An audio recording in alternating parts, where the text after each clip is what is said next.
So thanks for being here and for inviting me. I greatly appreciate it. I've enjoyed being here even during the times that I was extremely frustrated. I'm very happy to be here today. I will admit that I wish that I had skipped the morning presentations because I'm kind of here to talk about my story, and of course my impulse is to just go right back and respond to everything that was said this morning. But part of the reason we decided to do this was because every time someone would get up to speak on behalf of atheism, and by the way, I wish the picture of the four horsemen were up there. I like those guys. I agree with them on many things. There's some of them that I am friendly with. I am so sick to death of hearing their names over the course of this conference and being tied to what I consider to be caricatures of their position. It's just not even funny. Richard's going to be in Austin in April, and at this point, I don't even want to see him. But that may change by then. And despite assertions that these guys would absolutely declare that God is impossible, Dawkins addressed this. There's this thing called the Dawkins scale, where he specifically says, on a scale of 1 to 7, how confident are you that a God doesn't exist? And he specifically goes to the 6.9 point to acknowledge that we're not declaring an impossibility or an absolute certainty. And as a matter of fact, it's not even necessarily, as I pointed out, a declaration at all. I'm going to say some things doctrinally about my past, and I already know where we're going to end up, and it's fine. I'm talking to people at Church of Christ, and as a former Southern Baptist, you guys are going to come to the conclusion, well, Matt left a false religion, duh. And I agree. I completely agree. And so that portion of what I talk about is going to be kind of trivial. The bigger issues are things that I hope to get to and maybe leave you with an impression of who I am, what I believe, and why. But also, I am very much in conjunction with the new atheists and the desire to eliminate religion and superstition, not because it's necessarily false, but because it hasn't demonstrated itself to be true, because we find problems with it and these other things. But my primary purpose is I want to believe as many true things and as few false things as possible. And in order to do that, we have to achieve a reliable, sound, epistemological footing that leads us to the most reliable beliefs. We can be wrong. We need to figure out what's most reasonable. So let me go back to way before I was born. I won't go back to Genesis yet. But one of the first Dillahunties who came to the United States, and they were, I think it's Huguenots. I've heard Huguenot, but I think it's Huguenots. They escaped religious persecution in France and went through Ireland and came to the United States, and originally it was Dillahunty, and so of course the name diverged, and there's a couple different spellings, but one of the original ones with my spelling actually was a minister who formed one of the first Baptist churches that joined together to become the Southern Baptist Convention. And there are several other preachers in my past, and I don't care. It doesn't mean a thing. It's, to me, I've had a disagreement with my wife because she's like, oh, the ancestry is so important, knowing where you come from. Yes, it's awesome, it's cool, it's interesting, but I'm not beholden to them. And I also reject the idea of sins of the Father, so what they did, or right or wrong, is very different from what I do. I am responsible for me. At about the age of 5 or so, I walked down the aisle at if I recall correctly, it was a revival. An evening special service, not just one of the regular services. Walked down the aisle and gave my heart to Jesus and prayed the sinner's prayer. And my parents later had told me that they had concerns about this. Could this possibly be, and they went to the pastor, could this be legitimate that a 5-year-old could actually come to an understanding and come to Christ? And the pastor's answer, the short version is, well, we'll wait and see. But in my teen years, I began to realize, we were active in the church at all times, that we were, the only time I was forced to go to church when I didn't want to was Sunday mornings. So that's just because I didn't want to get up. Sunday nights I was there, Monday nights, Wednesday nights, Thursday nights, youth group stuff. I enjoyed it. That's where my friends were, and I believed. In my teen years, though, I began to realize, hey, there's no way. If I'm just now beginning to understand this stuff, if I'm just now beginning to grasp this, there's no way I understood this at 5. This couldn't have been any sort of real conversion, so I did it again. And one of the things, which I'm sure you can use to criticize my Southern Baptist folks, not my parents, you criticize them, we're going to have words, is there is this mechanism within their church by which you're constantly, my impression, falling away, falling short of the glory of God, coming back. Let me rededicate my life to Christ. Let me rededicate my life to Christ. Let me do this over and over and over again because I've continually failed to lead. Ooh, did I really get saved? How can I? And now I am sure.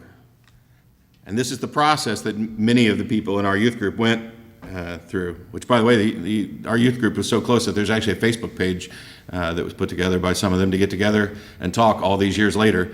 Unfortunately, I was invited to go to the Facebook page and everybody stopped talking. But when I barely graduated from high school, I'm not an idiot. I'm a pretty smart guy. I was put in gifted programs and other stuff at different times. But as a student, I was bored and just barely slid through. School was boring. It was the things that were easy. I could actually, there's a sociology class that I took where I showed up one day a week, did the vocabulary, and managed to skate by with like a C- or a D. And that was good enough because I wasn't being challenged, and challenge is one of the things that I thrive on, which is why I'm here as well. I joined the Navy. Everybody, well, I won't say everybody, I can't speak to what they actually thought. Many of the people in my youth group, many of the adults that I interacted with, and at least one of my two parents seemed to be convinced, as I was, that God was calling me to be a minister. And so were some of my friends, and some of my friends did end up being ministers. I had a friend who was a youth minister in the Southern Baptist Church who's now Catholic, because he married a Catholic anyway, I don't know. I was terrified of that because I was terrified of public speaking. And as a matter of fact, when I took over as president of the Atheist community of Austin, I was still terrified of public speaking. The very first time I had to get up on the steps of the Capitol in Austin and address the press on behalf of this organization, And I managed to get through that because it turns out that if you don't try and buffalo people and you speak about what you know and what you believe, and you're not trying to make proclamations to things that you don't know, that you can't demonstrate, there's nothing to be worried about. You can be yourself. I joined the Navy instead of becoming a minister, and I was in the Navy for 8.5 years. I got out, I moved to Austin. I had no skills. Well, I had skills. I had no degrees, no certificates. I was self-taught in computers. I'd worked a little bit with that in the Navy. And a friend of mine got me a job at Dell, and I worked there for several years and made lots of money. I mean, this was in the heyday of Dell before the tech collapse. And I have always been terrible with money. But I found myself in a position during the tech crash where I was laid off, and I had lots of money, lots of time, and absolutely no desire to do anything in the tech industry ever again, because I had worked my tail off and been rewarded with the statement, this has nothing to do with how good of a worker you are. We really like what you've done here. Unfortunately, you've done so much, and so your work's been so good that we don't have any more work for you for the next 6 months, so we're going to let you go. And we're going to give you a severance package that's going to keep you alive for the next 18 months. I don't know why they didn't just pay me for the 6 months that they didn't have work, but I don't do the math, the bean counters do. And I took that time, and at that point, I said, what am I going to do? And I surrendered and said, God, if you want me to be a minister, if this is what you'd wanted me to be, if you want me to preach, if you want me to obey, I know I've refused in the past and I've been backslidden and I've lived, I still believed in you, but I've lived a largely secular, uncaring life, doing all the sorts of things that, I wouldn't ever claim to anybody that after my teen years that I was ever super Christian, living right. No. But at that point of surrender, my uncle was a medical missionary, and I had a number of ministers in the family and friends, actually. And I had a roommate at the time who was an atheist. And I realized that if I got to heaven and was asked, how is it that you could love this man as a brother and live with him for 15 years and never share with him the faith that's within you, that's a terrible situation to be in. And so my goal was to figure out exactly how you convince an atheist that they're wrong. And that failed spectacularly. It was a course of about 18 months or so where I was in prayer and study, where I was meeting with my uncle, and I was given arguments that to me sounded convincing, just as they would to anybody else who believed. And yet I had to examine what the opposition was actually saying. And I had to spend time, not just a couple minutes, studying logical reasoning, fallacies, philosophy, in order to come up with a way where I could demonstrate that reason was reliable and demonstrate using reason that the God I believed in was real. And I failed, which doesn't prove that God isn't real. But I can't be convinced that he is until it withstands my understanding, that it withstands the application of reason. And what I found were that the secularists, the atheists, were pointing to things like maybe listing objections in the Bible, and not all of them were correct. Some of them were stupid. Sam Harris in Letter to a Christian Nation makes this argument that the Bible says pi equals 3, and I just want to reach out and grab him and say, please stop saying that. There are plenty of better things that you can address than this nonsensical thing, and in a tiny little book too. It's just bad. But as I went through this process, at some point, for no particular reason, I never had a bad experience with anybody in the church. I never got mad at God. I never suffered a great loss. Nobody close to me tragically died. People often ask, what happened to you to make you so angry with God? Because in some people's minds, the only way you can get from A to B is if you got fed up and got angry. Now maybe, even if you guys are correct, maybe there's the possibility that one of the ways you get from A to B is by being wrong. I fully acknowledge that that's a possibility, just like I acknowledge that the reason that there may be a difference between the two of us and the conclusions we've drawn is that it's possible that you guys are wrong. We have to acknowledge this. And so it became clear, not for any specific reason, but from this mass of information, this mass of studying these topics, which are far too broad to go into today, that I could no longer believe what I had believed before. And like I said, no surprise, I had been convinced of a false religion.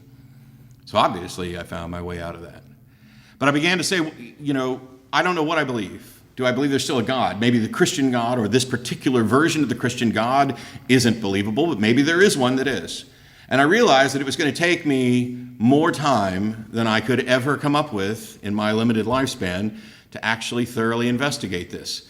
And so I joke that I started with Buddhism just to find out if I was going to have multiple lifetimes to investigate this subject. But instead, I went back to philosophy to address the bigger questions. What sort of God could exist? What sort of God could we demonstrate didn't exist? Because if a God is logically contradictory, self-contradictory, that if the qualities of this particular God that you've defined lead to a contradiction, then reason demonstrates that that God can't exist. Reductio ad absurdum. If God exists, then the sky is pink. The sky is not pink. That God doesn't exist. Are science and religion in conflict is one of compatible? Can they coexist is one of the topics or maybe the broad overarching topic of this conference. And of course they can coexist. They do it all the time. Are they in conflict is a different question. And they are only in conflict when religions make proclamations about empirical, observable, testable facts that we can investigate. And if we find out that religion has made a claim that is wrong, then that religion is wrong. In that sense, it doesn't mean there's not any God.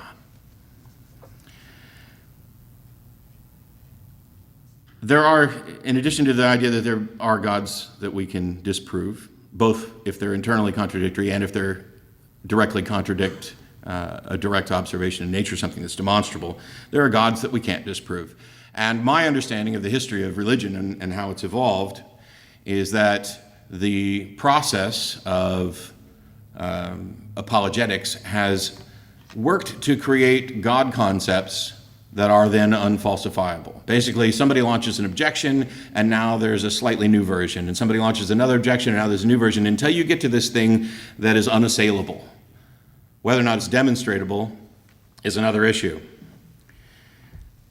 I've been a magician my entire life. Magic tricks, card tricks, not, magic. It's ironic, actually, that the thing that is called real magic isn't real. And the thing that we call fake magic, Israel.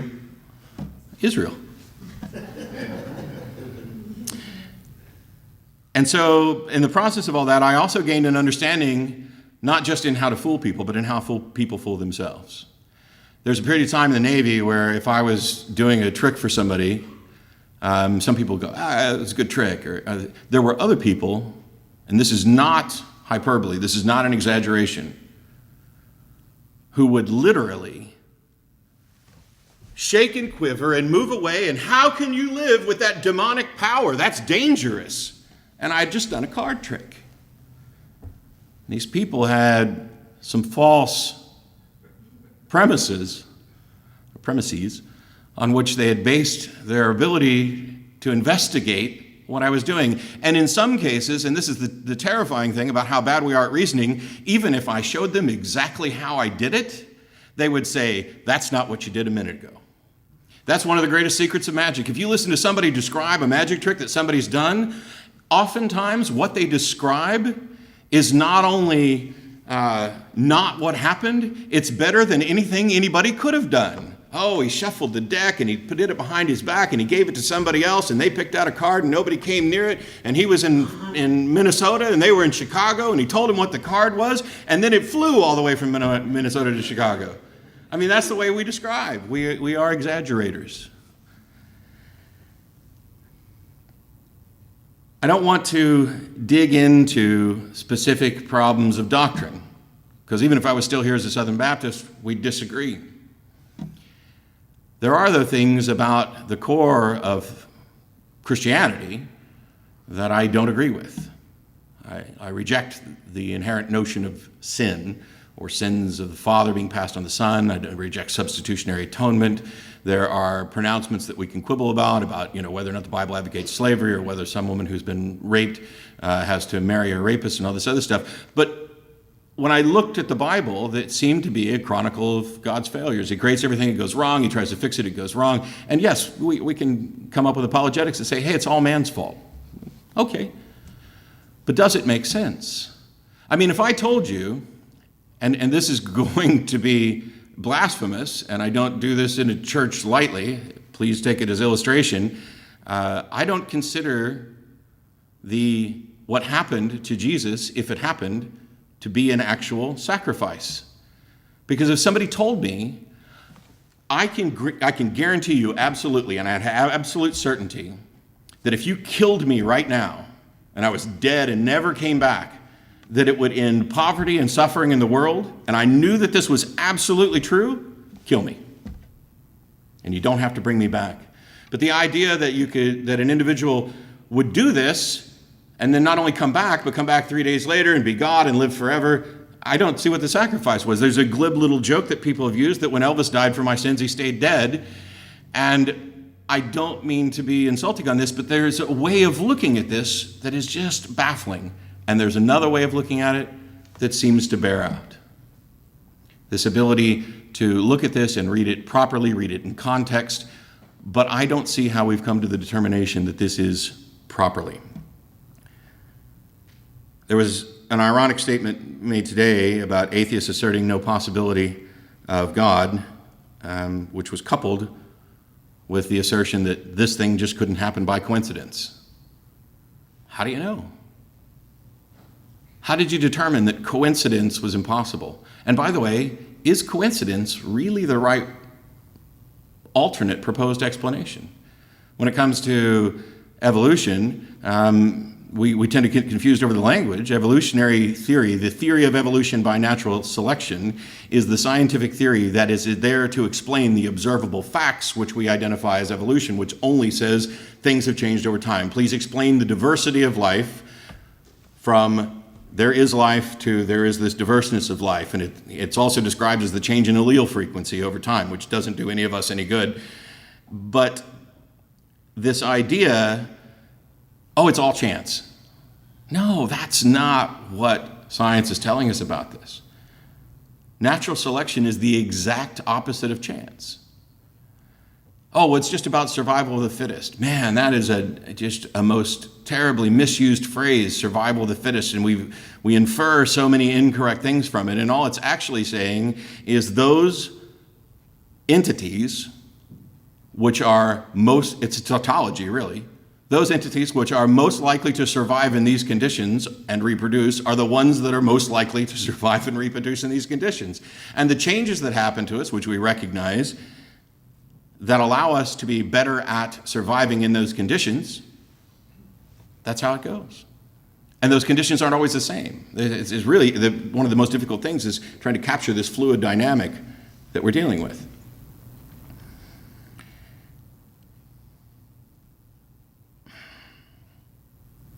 I didn't take a lot of notes this morning because I didn't want to respond to a lot of what people said, and also because I was kind of talking about how I got from A to B. I didn't really want to take a lot of notes either about what I might say, because we can quibble.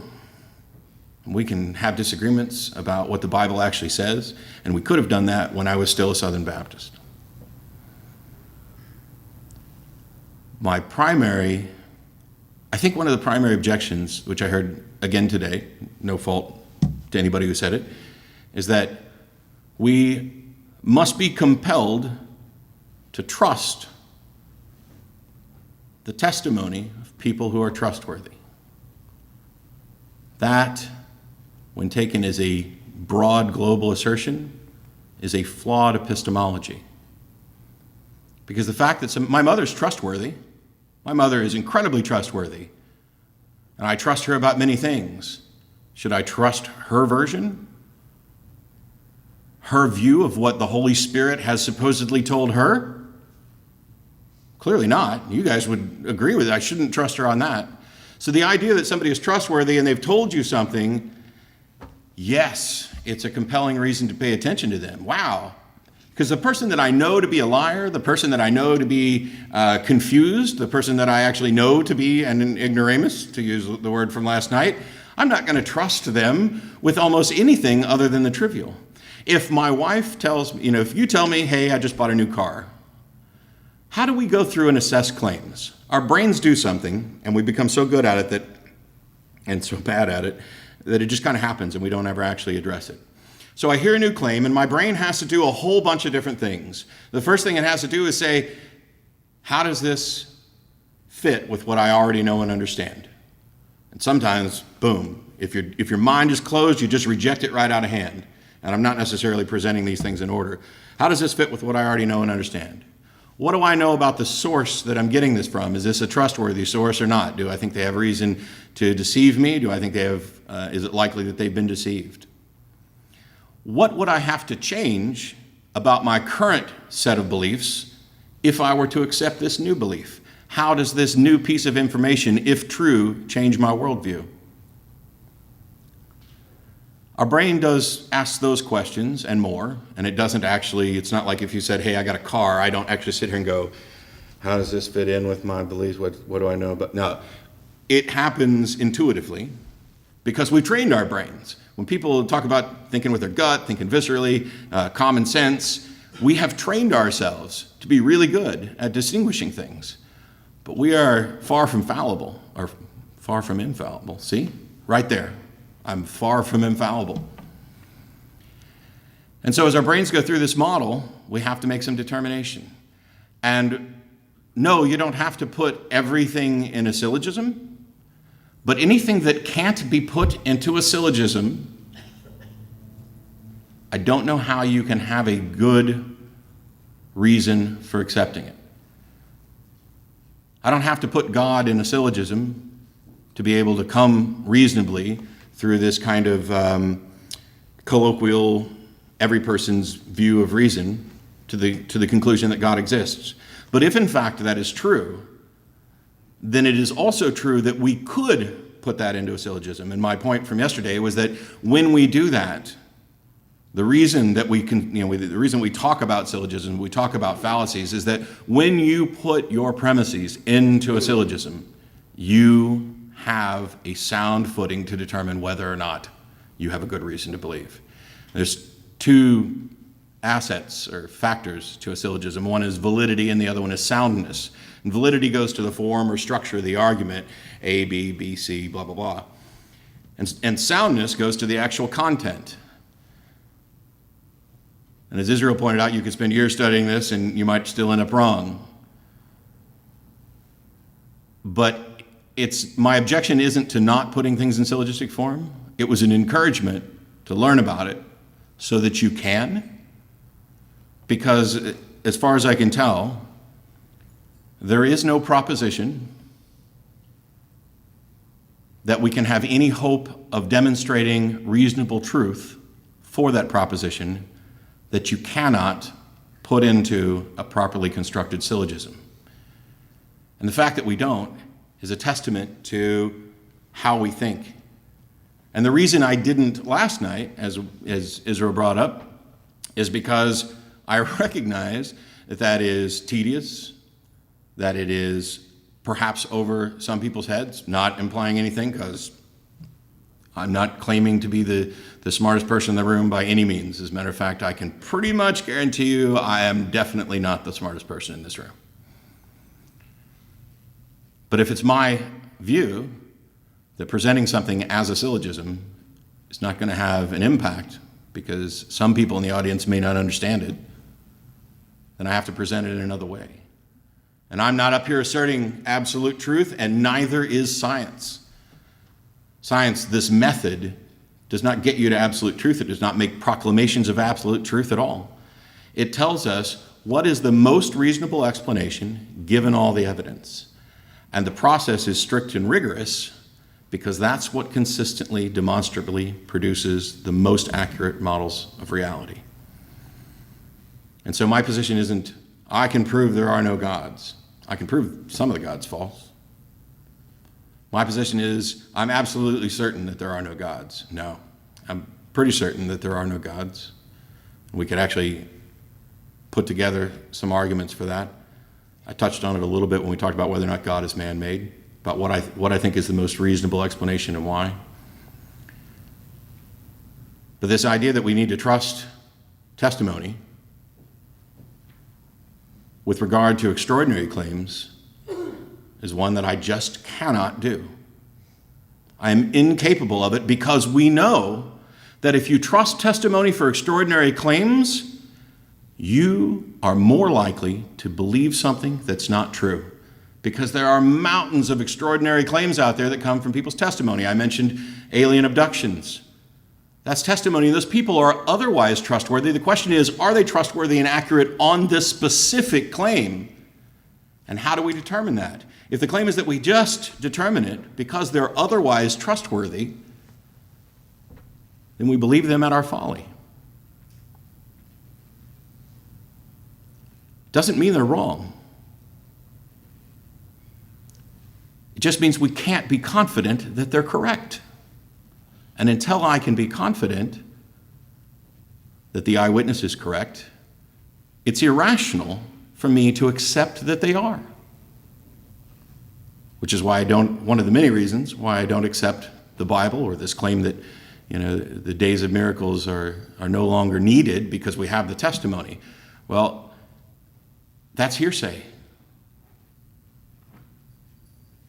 We have testimony of all kinds of things. Gabriel said this morning that if you begin with supernatural powers, there's nothing extraordinary about the claim that Christ might descend from the clouds. And I agree. My objection is to the idea that you get to begin with this presumption that the supernatural exists, that it's true. This is something that I have to have demonstrated. And in many cases, I have no idea how you could demonstrate it, which is why science doesn't operate under naturalism or materialism in a philosophical sense. Science operates under methodological naturalism, methodological materialism. It's not asserting that the supernatural doesn't exist. It is recognizing that we cannot confirm that the supernatural exists.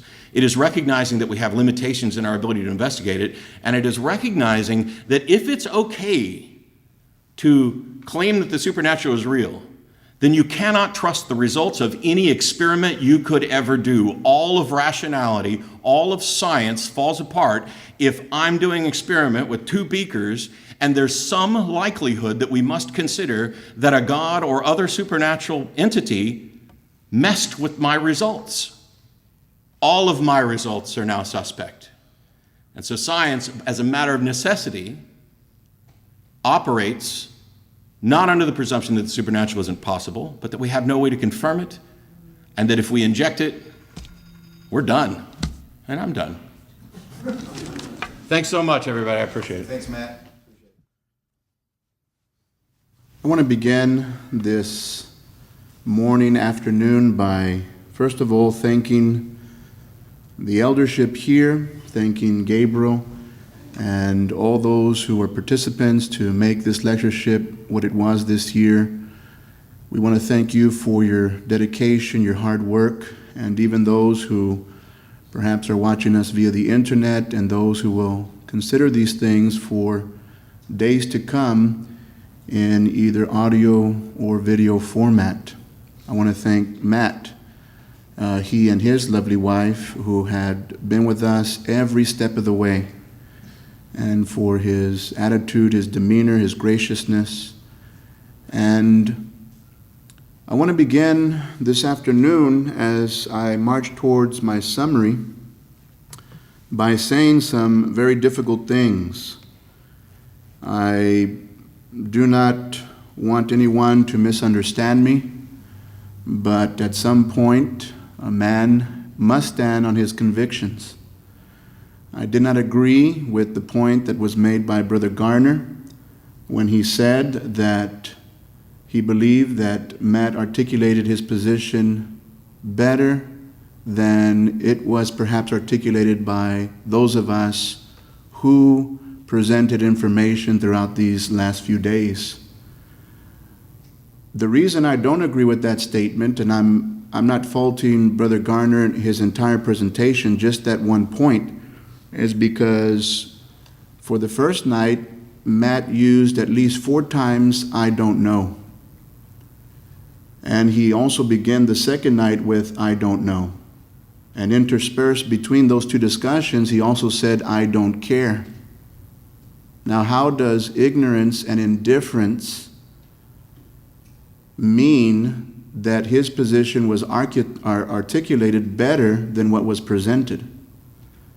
Now, I also agree that in the lectures that I heard, there were some individuals who did not explain positions as thoroughly as they could have.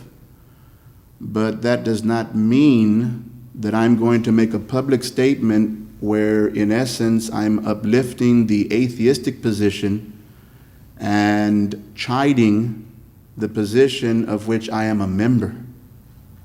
I cannot accept that. And I thought I heard at the end of that particular lecture, before we went into the discussion, that of these two positions, no one position can claim victory. I deny that as well. If no one position can claim victory, then this is a futile exercise. The question of God is not in dispute. The question of his Son and the historicity that substantiates him is not in dispute.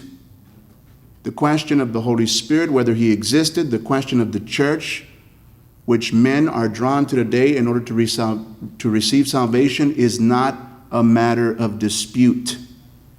It is a matter of making certain that we consider all of the evidence and allow ourselves to come to the proper conclusions. And so when we think about these things, we have to understand that we do not sacrifice our confidence for striving to be as polite as we ought to be in order to let other people know that we love and appreciate them. We ought not to ever sacrifice the confidence that God gives us through his word. Now, as I think about the acceptance of evidence, I am able to determine that evidence depends upon 5 things. The acceptance of evidence depends upon 5 things. First, the weight of the evidence has to be considered. Secondly, the clarity with which the evidence is presented must be examined and considered. Third, you have to consider the intelligence of the hearer to understand the evidence. Fourthly, we must consider also the scruples of the hearer in receiving the evidence, whether he or she is dishonest in dealing with that evidence. And fifth, we must come to terms with the background prejudices of the hearer. And so as we consider the acceptance of evidence, the weight, the clarity on which it's been presented, the intellectual ability of the person who receives it, the scruples of the person who receives the evidence, and his or her background prejudices, we can begin to see how we formulate conclusions. And if we're not careful in one of these areas, if we go off, then not only does psychology help us to understand this, but this is even confirmed within Scripture.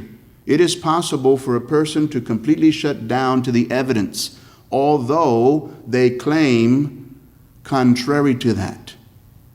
It's a very real possibility that someone has lived a certain way where though they believe that they are open to the evidence, they are not open to the evidence.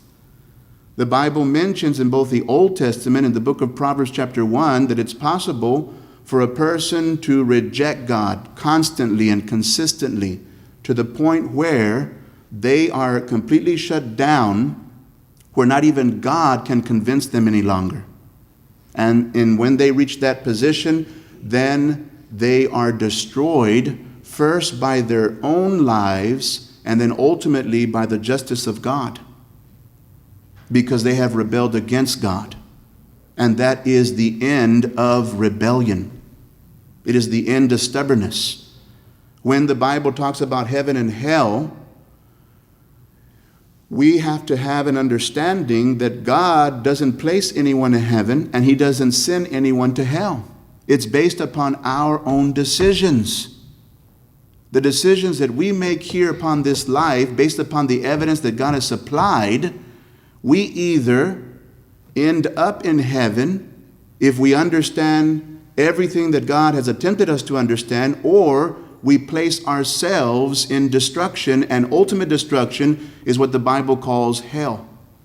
Reminds me of that old joke that many used to say of the individual who was stranded in the middle of an ocean. And a boat comes by and they say, "Hey buddy, can we help you?" "No, I'm waiting for God. He's going to save me." And so they go on their way. Another individual comes with the jet ski and says, "Hey, do you need some help?" "No, I'm waiting for God. He's going to help me. My trust is in God." And then a helicopter flies by and they talk to him on the loudspeaker and they say, "Do you need assistance? Please let us help you." "No, my faith is in God. I'm going to wait for Him." The gentleman eventually dies. Theoretically, he ends in heaven. And there, in conversation with God, he asks God, "God, why didn't you save me?" And God says, "I sent a boat. I sent a person on a ski jet. I sent a helicopter, and you refused." Now, in a very crude way, that illustrates how people can be shut down to what God is attempting to do in the natural world because they have not allowed the evidence to take them all the way to the end with regard to their life. In the New Testament, the Bible says it's possible to sin so much that one cannot cease from sinning. His eyes are full of adultery. If we ever reach that point, that is a very dangerous position. And this is why it is important for us to constantly examine ourselves. Now, as I summarize these last 3 days, there was evidence given And this evidence, by and large, was not met with a satisfactory response. I talked about God being a logical argument and how he is a logical necessity. There is no dispute when some scientists, when they say that God cannot be proven empirically, we agree with that. God is a spirit, and therefore he must be proven through spiritual means. And when we look at God, he is proved as a logical necessity. We cannot explain ourselves without God. And when Matt was forced into a position where we asked him, explain the origin of the universe, he gave us, I don't know. Whereas our thinking is there must be a superhuman controlling power. That's why we begin with that position. Just a few moments ago, Matt says, the question is, why do we get to begin with a supernatural entity and then reason from that everything else? Because it's the only logical position. It's the only logical position. What did he say about the cosmic microwave background, which has shifted scientists' thinking about the very physics that we depend upon today to make sense of the universe?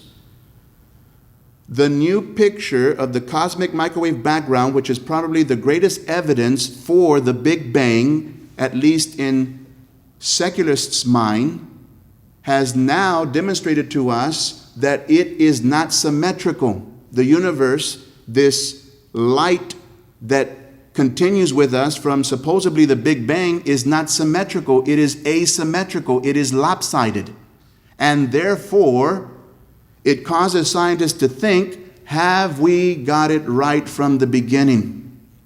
And obviously, as they're thinking about a new physics now, this is their language. I challenge you to go and look at this. They're saying we need a new physics. What did he say about the huge, large quasar group? A cluster of 43 quasars. It takes up 5% of the observable universe. And this particular quasar group, this huge, large quasar group, is so huge that it would take 4.7 billion years just to traverse from one end to the other. That's how huge this entity in the universe is. And mathematically, if we begin with the Big Bang at 13.82 billion years, that has just been readjusted, it does not give us sufficient time for something so huge to have existed or to be in existence. What did he say about Göbekli Tepe? That throws a monkey wrench into secularists' chronology. Last night he said it's cherry picking because as creationists, and I do not accept that term either. It was coined by Charles Darwin in 1858, just before he released his On the Origin of Species. What I believe I am is a biblicist. And so as a biblicist, when I look at chronology, I see a very definite timetable, a very definite time scale of which all things begin to make sense. But it is not cherry picking, because all we're saying by calling the non-theists or the non-believers' attention to Göbekli Tepe is that they, in their thinking about chronology, have it all wrong. It has nothing to do with the measuring of dates, because we don't even accept their measurement of dates, whether they use carbon-14, radiometric dating, or whatever that is. There are studies even that solar flares, recent studies that solar flares affect radiometric dating. Last night I also mentioned the discovery that was made by Dr. Ivan Finke, who said that we have in our possession hundreds of thousands of different archaeological discoveries that no scientist or archaeologist has ever touched because we simply are undermanned. And what will those things continue to prove and help us to understand about ourselves? All of these arguments were given, and they were not explained, or Matt did not help us to understand why this is the case. All he did was he gave us a general answer that helps us to understand his position. Now, you have to remember, Mr. Dillahunty's position, it does not present or promote anything. All it is designed to do is to negate. There are no positive elements behind it. Mr. Dillahunty is not here to promote a system by which we can live and benefit ourselves. He's simply here to poke holes in what we believe. And this is why it is difficult for those of us who have the onus probandi to promote with great precision and force the very things that the Bible teaches, because the very nature of the position demands that we have a more precise knowledge of these things and that we can carry them out. But even as Charles Darwin said concerning his view on the origin of species, and then later in the descent of man, these things are based upon a long argument. The things of God are based upon long logical arguments. And if people have not prepared themselves, then it's easy for them to fumble and to mumble and to not present things as they ought to. But that is not a negation of the position of the Bible. And then last night he made a big thing about slavery. And he wanted to drive that home. I've heard him say, and I must confess, Matt, I'll let you know at this time, I watched every single thing that you had on YouTube. I watched it all several times. Hundreds, perhaps even thousands. And in one of your either podcasts, I even heard the recent one before you did this, your interview on skeptic money, the podcast that you had with the gentleman there. But in one of those discussions or whatnot, you said that slavery was your bread and butter, that you go to slavery because it is the very thing that those who believe in the Bible cannot answer. And so this is no new thing. And we dealt with slavery last night somewhat, but even some of our own were unsatisfied. And so what we have to do for the sake of clarity, and I want to end with this, is to summarize what was said last night with regard to morality, and then offer some very quick and closing remarks. Now remember, we said so much about morality. And morality comes from a thought process. It comes from a thought process. And this is why if we get it wrong in our metaphysics, then our epistemology, our logic, our ethics, and our aesthetics are all suspect. If we don't get it right from the beginning, then we lose sight along the way. And with regard to morality and slavery, what does the Bible say? Now, last night, Matt called our attention to Leviticus chapter 25, verses 39 through 46, and there he made some observations that God had commanded that you could take slaves from your own people, thus and so. But as we look at these scriptures in Leviticus 25, 39 through 46, what we're going to see is that there's actually a distinction between the Hebrew and the non-Hebrew. And God communicated that within the Hebrew people, slavery could exist, and within the non-Hebrew people, slavery could exist as well. But when you look at the reasons for slavery, you're going to see, specifically in passages like Deuteronomy chapter 9, verses 1 through 5, that with regard to the Hebrew people, Slavery existed as a result of difficult financial situations. And therefore, if one was in poverty or if one was in debt, the Bible teaches us in Exodus 21:7, 2 Kings chapter 4 verse 1, Deuteronomy 15 and verse 12, that it was possible for the Hebrew to acquire another Hebrew in solving those financial situations. But here's the point. The language does not suggest that with regard to their own people, they were a slave. It says that they were a hired servant. This is what the Bible says. The Bible itself makes that distinction. That's Hebrew with Hebrew. And so as the Hebrew with the Hebrew came into this, when they came into this agreement, it was for the purpose of either helping another one out of poverty or helping another one satisfy a debt. And so many people like to refer to that as indentured servitude, whatever the case may be, but that was among the Hebrews. Now, the non-Hebrews, the Gentiles, or what is referred to as the nations or the heathens, God said of them that they could be taken as slaves, but this was in the form of punishment. It was like incarcerating the wicked person for a crime.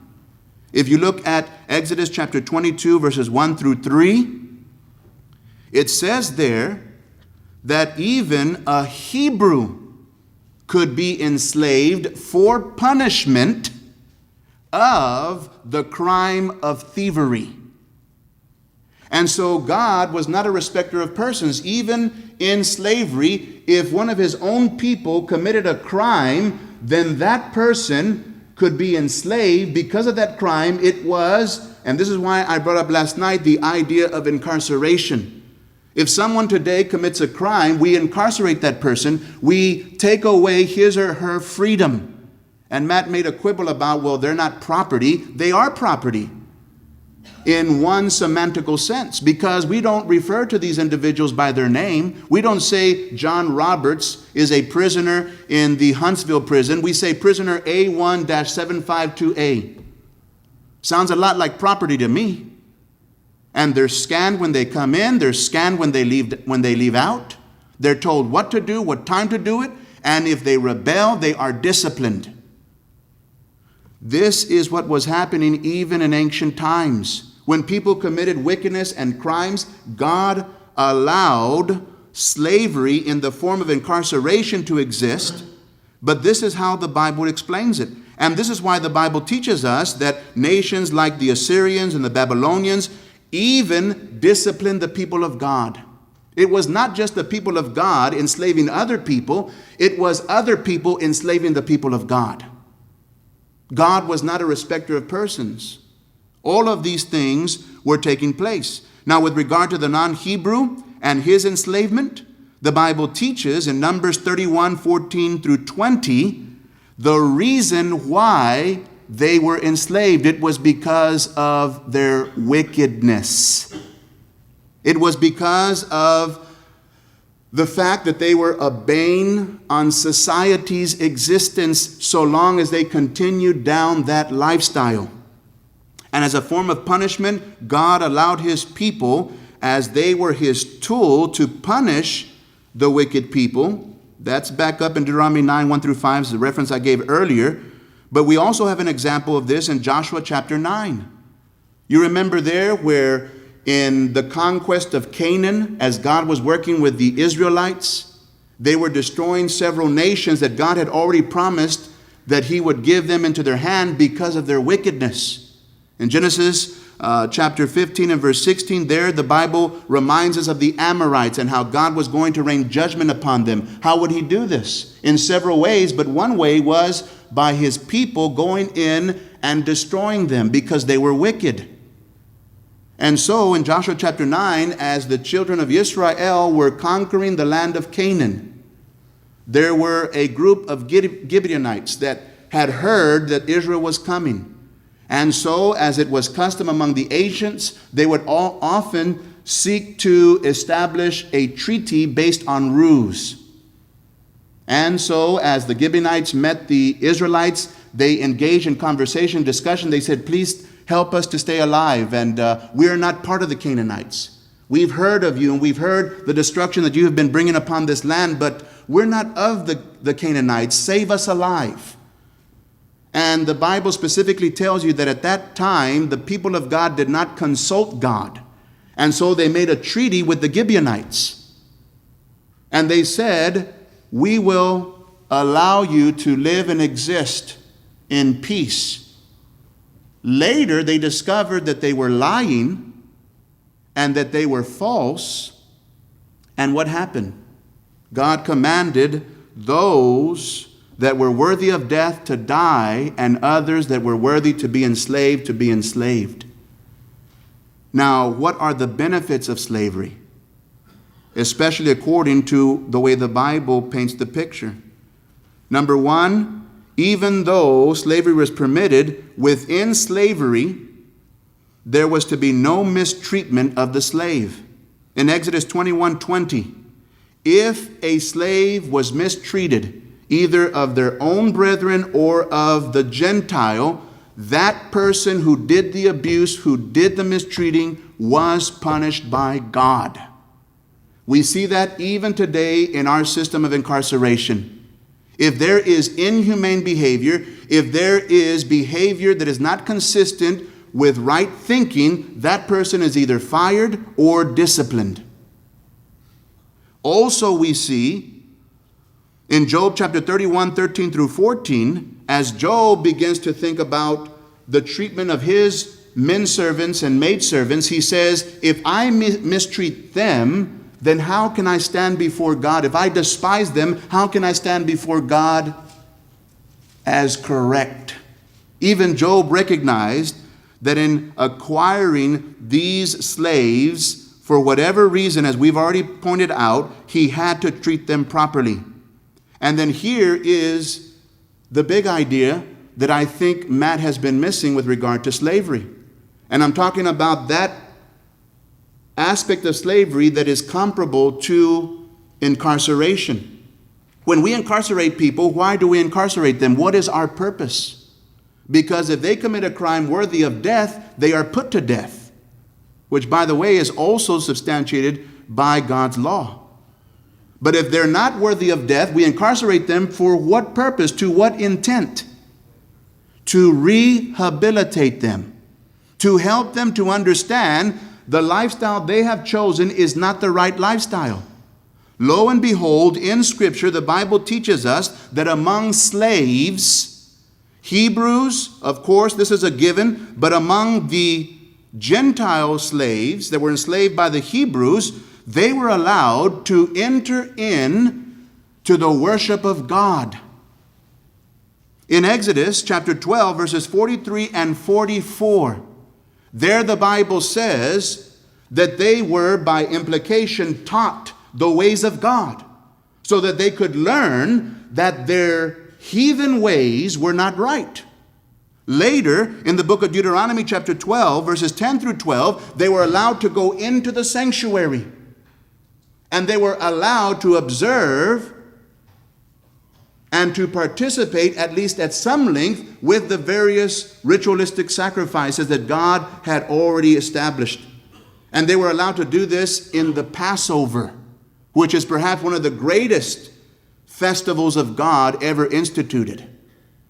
And so, as these people were assimilated into the Hebrew way, remember, God said, don't mistreat this person. They are there because they are wicked. It is a form of punishment. But as they are there, help them to understand that there's a better way to live. It is a form of rehabilitation. And so there is no violence that the concept of slavery does to a correct interpretation of the Bible. When you look at it completely, historically, hermeneutically, exegetically, and you allow the conclusion to be drawn safely from the text, careful that we do not promote eisegesis, then we begin to see why slavery is described in the manner that it's described. Now, I told you that I made a distinction last night between slavery of the Bible and slavery of modern days. And I told you that I had this quote from Frederick Douglass. And Frederick Douglass says this, I quote, and he writes this 8 years before the Civil War. Frederick Douglass was a slave, but he was also a gentleman who supported the Bible. And look at what he says. But the church of this country is not only indifferent to the wrongs of the slave, it actually takes sides with the oppressors. It has made itself the bulwark of American slavery and the shield of American slave hunters. Many of its most eloquent divines, that is to say preachers, who stand as the very lights of the church, have shamelessly given the sanction of religion and the Bible to the whole slave system. They have taught that man may properly be a slave, that the relation of master and slave is ordained of God, that to send back an escaped bondman to his master is clearly the duty of all the followers of the Lord Jesus Christ, and this horrible blasphemy is palmed off upon the world of Christianity, or for Christianity. Fellow citizens, I will not enlarge further on your national inconsistencies. The existence of slavery in this country brands your republicanism as a sham, your humanity as a base pretense, and your Christianity as a lie. Standing with God and the crushed and the bleeding slave on this occasion, I will, in the name of humanity, which is outraged, in the name of liberty, which is fettered, in the name of the Constitution and the Bible, which are disregarded and trampled upon, dare to call in question and to denounce with all the emphasis I can command everything that serves to perpetuate slavery, the great sin and shame of America. Thank you. Well, let me state something here to begin with. The statement that I made with regard to victory being made was for the point was we have entered into a spirit of competition. This is how people view it. The point is each party gives and makes their case. The case stands on its own merits. Proverbs chapter 18, verse 17 says, He that is first in his own cause seemeth just, but his neighbor cometh and searcheth him.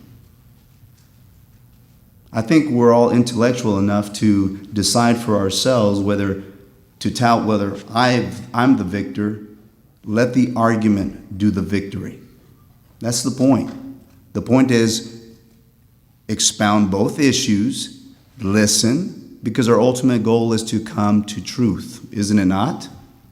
Do we all not want to know what truth is? And the point of discussion is you're going to give your side, and we're intelligent enough to decipher on our own which side is more rational. That's it.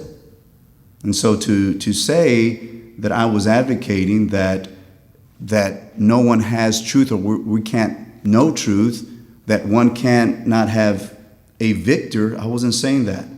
What I was saying was let the arguments that one makes, let it be based on its own merits, and let us decipher who is in accordance with truth and reality. That's it. And so this is the reason why we have allowed these discussions to happen, is so that we can, once again, come together in a civil manner, humane way to talk about our differences and to figure out, okay, as we listen to these arguments, I'm going to take them home, I'm going to listen to them critically, and if I then can see that there is an error in my thought process based upon the information that I've been given, will I have the courage then to say, I need to change, I need to amend my ways? And so we hope that these discussions have done just that.